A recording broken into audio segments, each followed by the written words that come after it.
We started right after the Fukushima disaster, and it brought a lot of amazing people together. And here we are, 13 years later, still going strong on citizen science.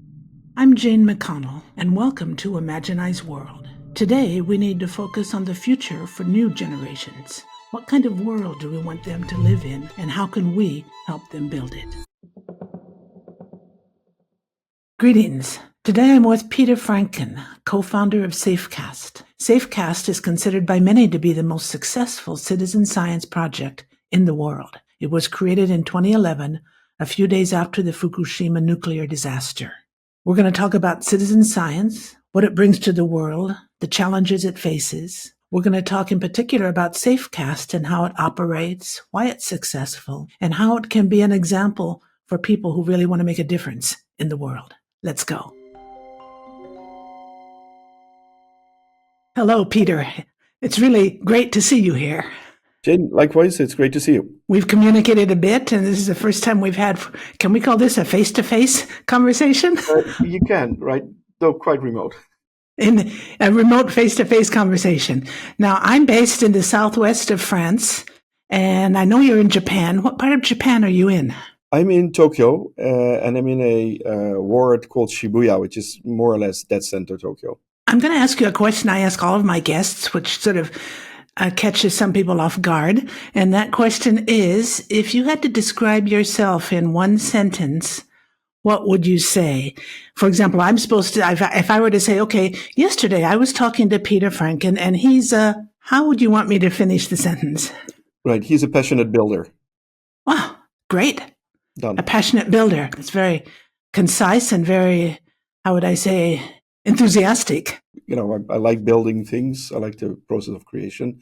And I'm very passionate about it in general. Most people say I'm passionate about it. So I guess they probably are right. Most of my travels and journeys throughout my life have been around building things, and in many cases against the odds or missions impossible and so forth, which then require you to have a lot of passion.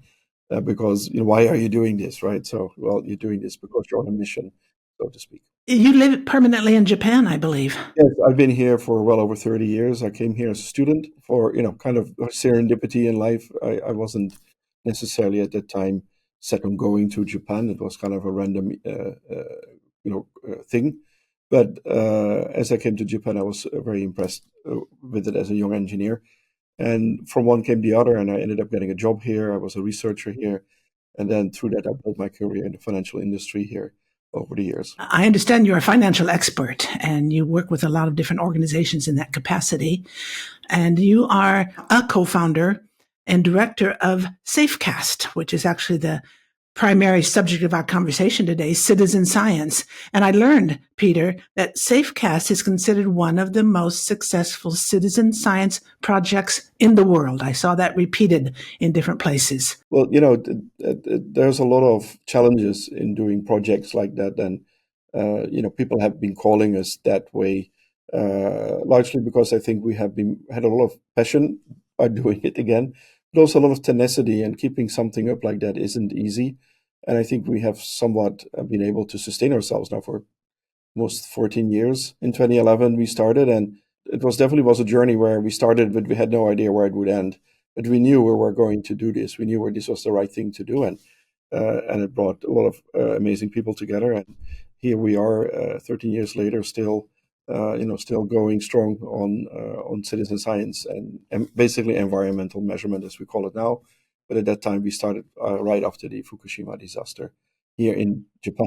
I wonder if you could, for people who listen to this later, could you define very briefly what citizen science is? Yes, it's kind of a loaded term. Different people have given different explanations. The way I look at it is a combination of ordinary people like ourselves participating in a project that typically tends to collect information around them. So it's easy to participate in that. And typically that data collection is needed at scale. So, and that makes it very suitable for citizens to get together, because it's very difficult for researchers or governments to collect hundreds of millions of data points on their own. So, one element is that data collection. The other thing is as you bringing the data together, you can also tap into a massive resource of people again, the same citizens that can go and figure out what it means, right? So citizen is a little bit of a simplistic term, but everybody is a citizen. You can be engaging at different levels, but we have people that drive around and collect data. We have people that studying the results of the data. People write reports and so forth. So it's a broader activity, and in that, whereas some people say, yeah, but citizen science is really not citizen science, with the big science with a big S. But that can change as well. We have successfully published scientific papers with a lot of recognition around that, and it is really a function of the community that somehow evolves over time that is able to do that. So I don't think there's a single recipe for it, but citizen science really brings people together, typically driven by a common need for a certain amount of data and transparency, and then combine that with the same people or other people in the same group trying to understand what that data actually means. And then from there, other things can happen. But that's kind of, in my mind, is beyond citizen science. You can drive impact, or you can change policies, or whatever. But I think that, as far as we are concerned, is not what we will do. We will set the stage for data to be trusted and available. And then from there, other people can take better informed decisions. Could you talk a little bit about how Safecast started, why it started, and what it wanted to achieve? Yeah, so Safecast started rather abruptly in March of 2011, when the big earthquake happened in Japan, which was followed by the massive tsunami, which was the most damaging part of the earthquake was actually the tsunami. The force of the water cannot be described. I've seen, the destruction myself, and it just is unbelievable. And that force also affected the nuclear power plant in Fukushima, and basically the plant got flooded, and as a result, it wasn't able to cool the nuclear cores, and the plant, kind of exploded and threw out a tremendous amount of nuclear material into the atmosphere, and that then fell down onto the ground across a part of Japan, of course, near Fukushima, but it kind of went up all the way to Tokyo at that time. And that's what happened. So that was kind of the event. Myself, as a person, I was here in Tokyo when the earthquake happened, even though I was not, I was kind of 500 kilometers away from the epicenter. I'll never forget, it was the most intense earthquake I actually experienced myself in Japan over the years, and we were not even close to it. My in-laws were actually, or are still living in the center of the tsunami, and we, obviously we wanted to go and see if we could help our family and so forth. That became much harder to do than we thought it would be. Besides the logistical issues of actually getting there, we also now were faced with the nuclear threat, and it was like an invisible wall between us here in Tokyo and our family there. And it was like a moment, within the first 24 hours, it was like I felt very helpless and said, I need to do something about this. Now, I wasn't alone. There were other people around me, people, friends or people in the network that also were worried about what's happening with this thing. What do we do? Right? And the lack of information was almost complete. There was not much information from the government. Whatever was there later on, we found out was rather optimistic. Let me put it like that. And and the information we wanted wasn't there. So we then got a group of people together globally on at that time was, I think it was a chat room, and everybody was kind of, what do we do? First idea was to create a website where we thought we could collect data from various institutions in Japan and make them available in a more readable format. That didn't go anywhere because the data simply didn't exist. So that was that. There was no data to be collected. Yeah, there was not, the data we found was all from Tokyo, but not from the disaster area. So, because there's a lot of research institutes here and have a little Geiger counter to study atmospheric radiation, but not anything that has to do with a nuclear disaster of this scale. We then thought that, crowdsourcing at that time was kind of a new thing. People were working on it. So we said, let's do crowdsourcing. Let's buy a bunch of Geiger counters and distribute them to people across Japan and have them collect data. That idea was great, but there was one snag. In the first 24 hours, all the Geiger counters had sold out, and we were stuck with nothing almost. So we had collected the money, though, to buy those Geiger counters. So we had a small budget, and we started to innovate and think through what we could do. Long story short, we ended up building our own equipment, and we developed a Geiger counter system that allowed us to drive around, optimizing the use of the scarce Geiger counters at the time, and start collect data pretty much, kind of like 4 or 5 weeks after the accident happened. Wow. So I saw that you had created something that could be attached to a vehicle and therefore people could drive around and measure the data, as you just said. Was it dangerous for those people? It's a good question. I was one of those people that, if you start something and you're not in the front row, then you're not part of the of the thing. So that's a definite builder. You're going to eat your cake first. So I was one of the 4 people that collectively drove up to Fukushima. But at that time, a lot of people were living there and were there. So I was like, you know, um, that's one thing. And the other thing is there was no data except what we saw on TV, and we said, well, this is a calculated risk. We had spoken with other people, and we had figured that this wouldn't be, this would be like flying from the US to Japan, where you also get exposed to radiation or getting an X-ray, and so that's what we did. However, we decided that the people on the car were, no children, no women, or people that had specific conditions. So it was just a group of younger guys actually, and we went into the area rather randomly. We had an address of somebody that some of our team members had contact with, and he wanted us to find that person and measure their environment, which we did. It was the city of Koriyama, which was about 80 kilometers away from the power plant itself, and we found out that the radiation levels were way, way higher than we had seen on TV. But also, what we learned was very quickly is that it wasn't a uniform phenomena. It's very blotchy, so you could walk from one side of the street to the other side and have very different readings. So we realized that this wasn't far from an easy thing to start measuring, right? And that led us, that initial experience then led us to say we need to, if we want to measure this, we actually have to measure every single street because it is not predictable as people think it is. And that's what we ended up doing as well. So that first trip, I'll never forget. We had built our system in 7 days. It's kind of fun. On the 7th day, we drove to Fukushima, and the 6th day we tested it here in Tokyo. And things actually, funny enough, if you build something, it tends to not work on the first try. It did work on the first try, and so we had our first data view, and then we were a whole lot wiser because once you have data, then you start to say, what does that mean, right? And we didn't have any data that was indicative of what really was happening. But that time we had, and we said, wow, there's a whole lot more happening here than we had anticipated, and that kind of set us on this journey of 13 years later, we're still doing that. So I understand from your story and from what I've read that governments, not just in Japan, but in general, governments and institutions are not necessarily capable of or motivated to collect that kind of data and to share it openly with the public. Would you agree with that? Yeah, yes, I think so. I think there's multiple maybe factors into why they couldn't do that. Part of the challenge was the government did have a predictive system that should have predicted where what went, but it was damaged during the earthquake. At least that's what we were told, and so it was never used, and the data was not there. They also didn't have a quick survey system that could allow them to fly or do something like we ended up doing to quickly get an idea of the scale of the event.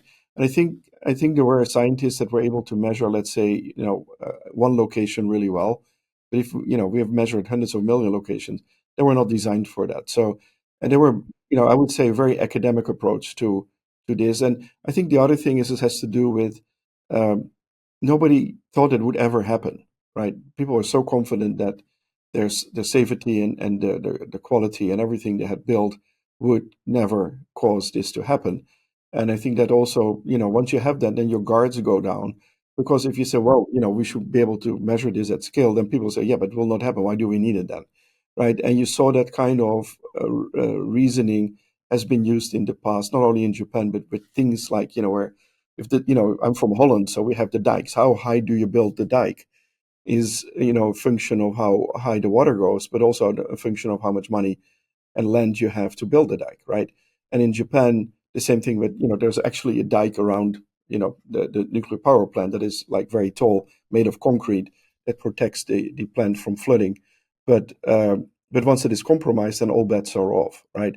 So I think that is why people never really went there because they said, well, we strongly believe that will never happen, and so they had not built the systems. And initially, when we started, a lot of people kind of thought that we were a bunch of amateurs and so forth. they were wrong. We had a lot of actually experts on our team and so forth. But we were, we had a very different way of thinking about it, right? The idea of crowdsourcing and using a lot of people to drive around had never been done before. And we were pioneering with that. And later on, we realized that there's actually a good scientific foundation the way we were measuring. And also, there was a good scientific foundation how we were able to kind of triangulate if measurements were okay or not okay, which is kind of a technical issue. But Geiger counters or scintillators, it depends on what type you use, and they need some kind of calibration to make sure that they're accurately measuring. But if you measure with a group of people, the group itself calibrates itself, and that kind of a simplistic realization had not really happened up to that moment. So we pioneered a lot of things, but we came up with things that were later on. We worked with universities and scientists to prove that how we measured was valid and actually very cost effective as well. Right? If a government had to do this with its own resources, it would be very expensive, and then you need to keep these resources ready for something that hopefully would never happen or would be very rare to happen. So I think that citizens can come together and team up to do things that otherwise governments or organizations are not designed to do, right? And I don't think there's anything wrong with that. I think it's more important you realize that. You say, hey, we can't do that, but why don't we use people? Collectively, we're all part of this society. Collectively, we can do something that otherwise would not be possible. And that's really, I think, the crux of citizen science. It really is interesting there, where the scale is beyond what normal scientists or governments can do in terms of data collection. One of the criticisms I came across in my research was not of Safecast specifically, but in general, that citizen science projects often had an underlying bias, that they were created or developed in order to prove something. And I think in your case, you could have been accused of being anti-nuclear, and that's what you were trying to prove. So entirely right. So, and to be clear, anything that has to do with nuclear is super polarized and biased. There's a strong anti-nuclear movement and there's a strong pro-nuclear movement. And these groups have been like water and oil over the years, to the point where they don't even want to be in the same room, and so on and so on. So when we started this, our goal had nothing to do with nuclear is good or bad. Our goal was to find out what happened and use that data to be more informed and do something that is rational. Right? In the beginning of the accident, the government moved people around, not based on measurement, but based on an assessment. A lot of people were moved for no good reason. And moving sounds innocent, but moving changes people's livelihood. And actually, a lot of people committed suicide because they lost their livelihood, because it's nothing to do with radiation directly. Kind of call it secondary. I call it secondary fallout. But there's a lot of effects if you do that at scale. It's easy to move somebody out. It's hard to move a village back, and that's what we learned, right? So if once the village is empty, who goes in first? The barber, the bakery, or the police? You need to move everything at the same time, and it sounds simple, but it actually isn't. So on the bias side, etc., we were very clear from day one, knowing that nuclear had a very strong polarized thing around it. We said we are pro data. We're not pro nuclear or anti nuclear. We are interested in measuring this as best as we can with no bias into the thing. And the way we prevented bias from creeping in is that anybody can participate in the project. You don't have to be a pro or anti-nuclear person or share what your views are on that at all. And more importantly, we don't direct people where to measure. So you could, if you're anti-nuclear action group, where there are quite a few of, they will select something to measure where they suspect that there will be radiation to be measured, to show that it is not good. That's fine, but there's an inherent thing in there, and the governments may do the opposite of that. They may measure areas that they know are less effective. We saw that in Japan as well. So we stayed out of that because everybody was basically measuring the neighborhoods, and there was no bias in that. And also, people, as they intersected and measured the same street, again, there was automatic validation built in. So if you would had the intent of faking the data or whatever you wanted to do, that would actually be very easy to be detected. And so that allowed us to create kind of a bias-free network of measurements, which is actually quite unique, because that was kind of the end of the thing. That was actually what gave us the power. And once you have that, then people can build trust in that data set. Because if it's biased, the trust is gone, and people will say no, but you only measured areas with high radiation and blah blah blah, and vice versa. You're greenwashing here, and you're measuring only what is happy and fine. We didn't do that. We absolutely left it to our participants to decide where they're going, zero moderation whatsoever. And that allowed the data set to be very reliable and trusted. So and I think that is kind of an element in citizen science that, depending on what you do, is very important to make sure that the way you organize it doesn't allow bias to drive the end result, and also allows people from different opinions and convictions to come together, right? And I'm not going to talk about things nuclear or whatever, but the context changes all the time around us. If you look at the context of the Fukushima disaster and today's context, we have a very different context. Climate change over the last 10 years has become a major impact to a lot of things that are happening to us. But in that, our views around nuclear have shifted, right?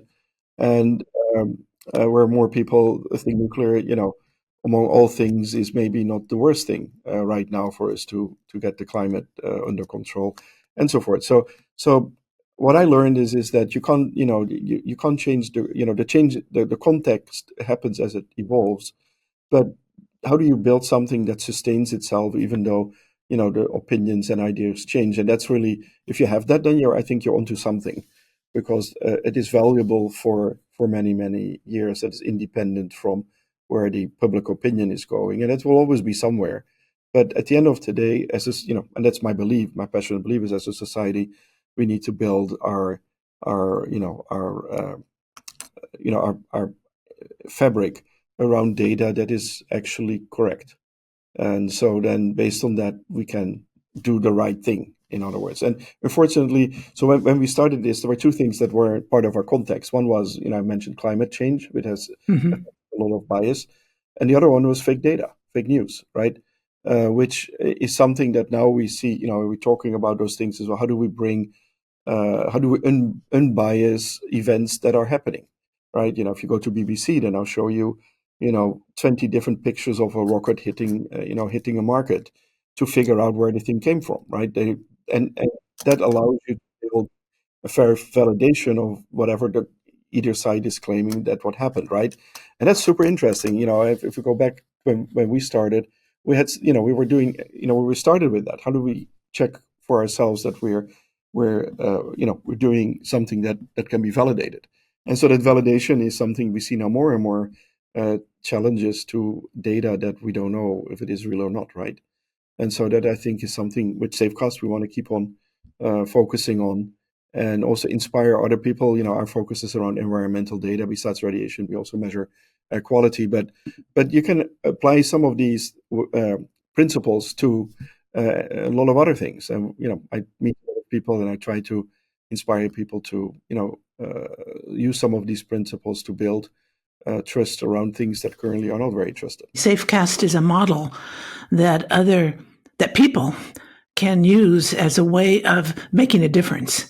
A lot of people think they agree with something or don't agree with something, but what can they do about it? And I think what you've done with Safecast, you have enabled people to be free of that and to actually do something. Yes, and I think that's sometimes a big frustration we have as individuals, is that we feel like, we're not part of it. Can we play a role in this, and so forth, right?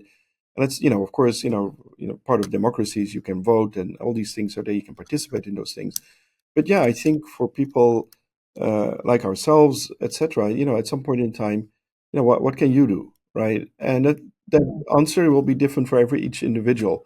It depends on your capacity, your capabilities, time in your life, and all these things are there. But I think it is important to interact with your environment and say, as much as as much as they are doing something, hello there, you're part of that, right?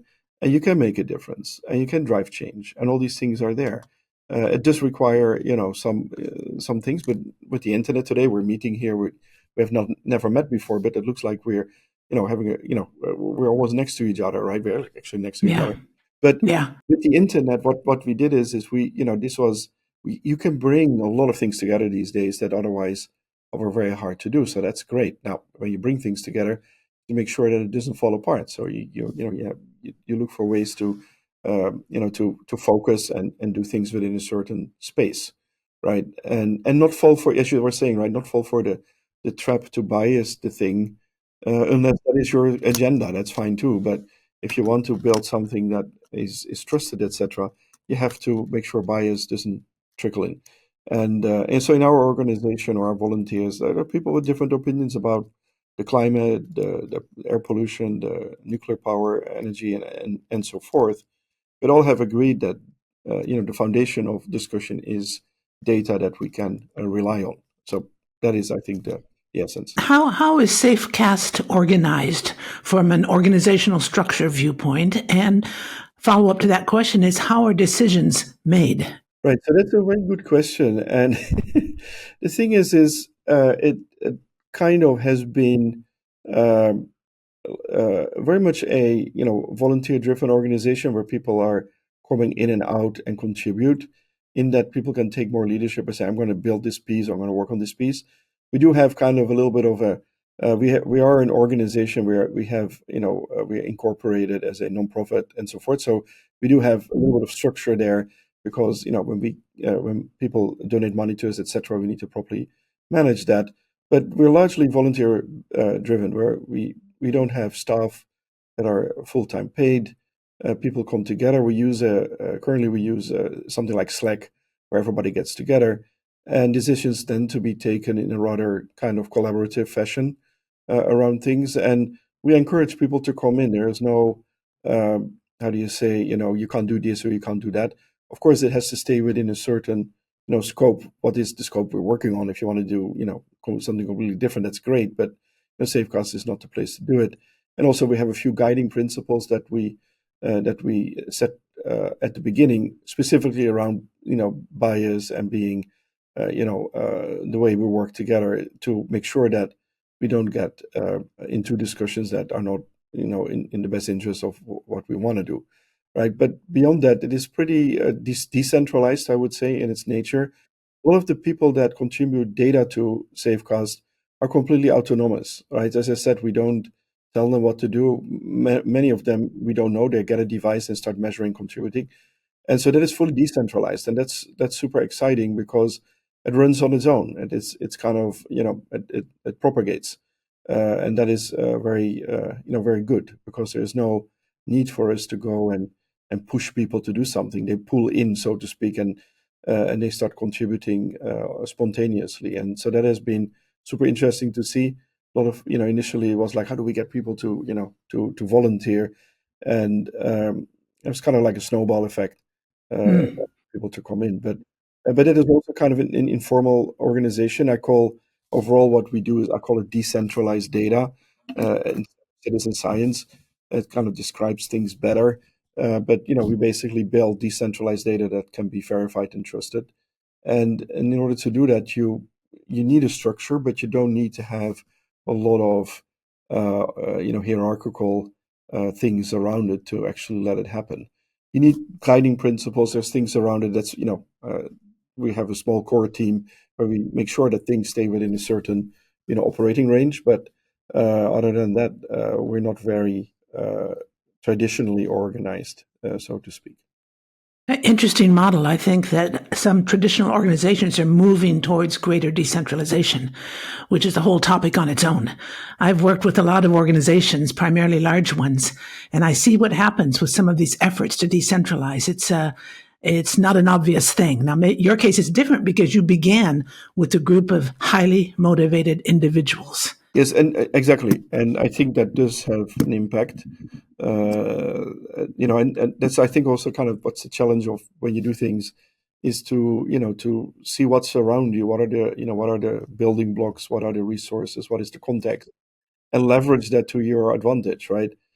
Other problems may, ultimately get solved in a different way, right? This is not something that can solve, everything in life, but for certain areas, this is a very useful, way of doing things, and so forth. So, yeah, I think that decentralized organizations is a different topic altogether. It sure is, yes. And there's a lot of challenges there. The thing when you work on these things, what you learn is what is the essence of this, and what do you touch and what do you not touch? Because in order for it to be decentralized, you can easily centralize something out of it, and then it doesn't have the properties. But at the same time, when something is entirely decentralized and it goes off the cliff, how do you control that? So what are the mechanisms to kind of stay on the track, right? There's a lot of people working on that. I'm fascinated by it as well. I don't have all the answers for it at the moment, but I do think it is interesting to see how, as humans, how do we interact? How can we do things that otherwise are near impossible to achieve? That brings me to my next question about education. What do you think can be done or should be done in schools and universities at all levels of education? It seems to me that most systems go for the traditional: you learn, you memorize, you pass the test, you get a diploma, get a job. But that's not the way of the future. How do you see changes in education? That's a 1 hour answer question. Okay, uh, well, condense it to 5 minutes. so I will try to share some of my personal experience and views around it. I do work with a lot of students and young people. In Safecast, we do workshops. We work with universities. I'm also affiliated with some university here, and so forth. Right. So yeah. So I think the traditional way of learning, which was by remote learning, has kind of had its time.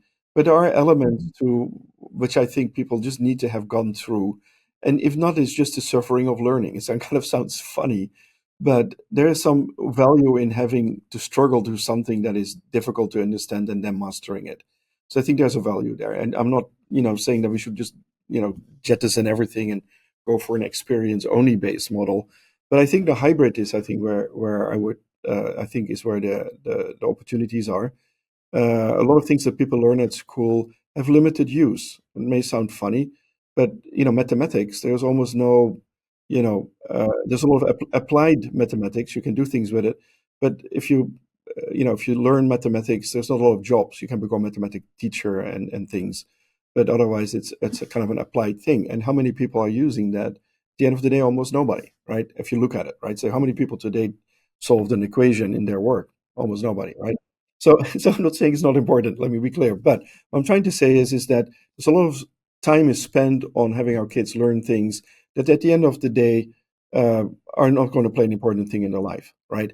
So I think we need to reconsider that and say, okay, there needs to be a foundation of things that you have to have understood. As I said, some struggle of learning is actually good because that you learn tenacity, and you say, oh my God, this is so difficult. Why do I need this? And whatever. It's actually useful. But at the same time, I think a lot of practical experiences or applied, how do we apply things around us? How do we build things, for example, are typically not taught at school, right? You never, kids use Lego blocks to build things. Why don't we do that at a little bit more, um, at school in a more structured manner? Because building is an important skill. Doing a project, getting, how to get people together, and so forth. And these kind of skills, I think, are very, very useful. And actually, a lot of people do use them on a day-to-day basis. When you get a job, you may have to do a project, or you're part of a company and they're building something, right? And and what else I've seen is by working with school kids and university students is once they go through this building experience, it's sometimes life changing. I had kids that decided to go and study something because of that building experience. So this is so exciting! I can do this. What is this? Right? I want to learn more. Right. So I think that type of how do you say incentivizing is not the right word, but kind of creating kind of an impulse, right? So, okay, you create these impulses where people say, wow, that's out there. This is excites me. And, but one of the challenges for parents is always when your kids go to university, what are they going to study, right? Now, some parents are already figured that out for their kids, but but but in reality, you want your kid to kind of have found some passion somewhere to say, that's what I want to do. I'm excited about this. Because passion it helps a lot, right? If you're passionate about something, things go faster than if you do something you're impassionate about. But I think if schools, etc., would offer many more of these kind of real world experiences, learn how to build, etc., it also will help kids to say, hey, that's exciting. I want to do more in that space, or and so forth. So I think that's kind of my 2 cents on education.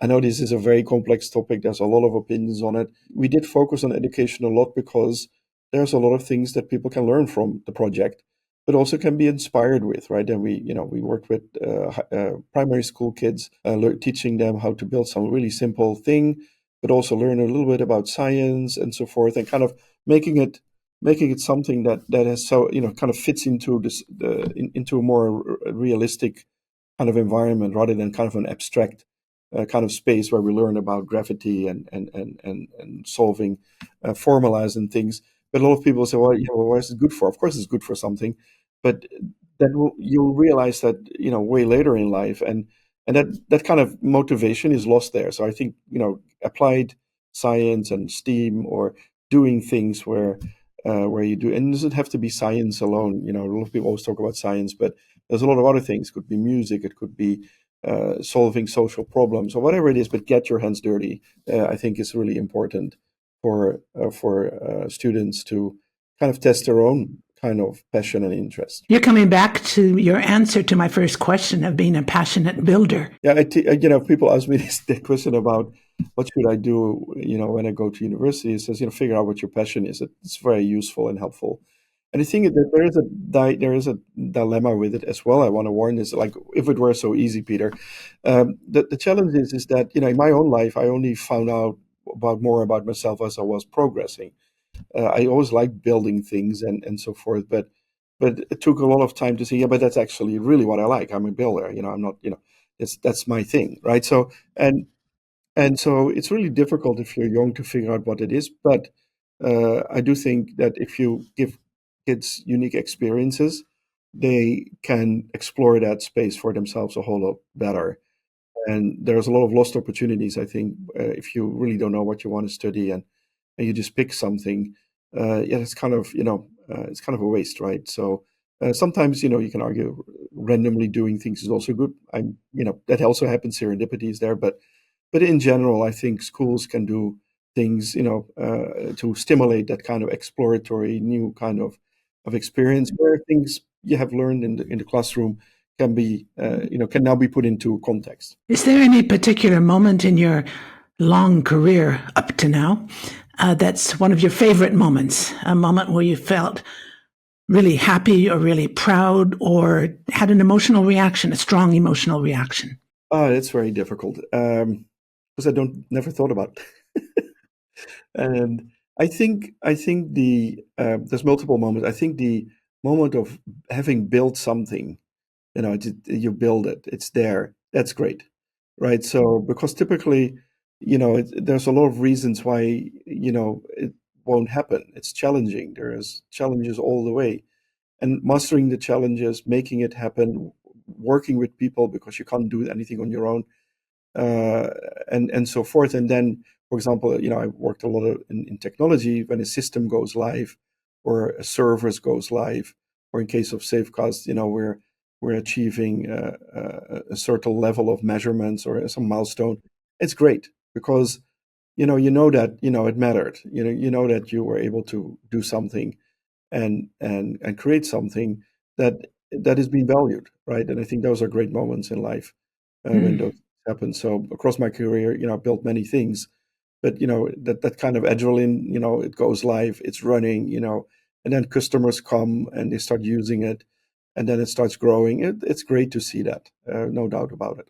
Do you feel optimistic or do you feel pessimistic or somewhere in between about the future, say 10, 15 years from now? I'm optimistic, but I'm also, nothing is given, right? So I'm optimistic because that's my nature.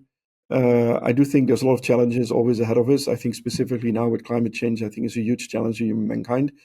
Sometimes very frustrating because the scale at which this happens is beyond anybody's comprehension, and it makes you feel a little bit helpless.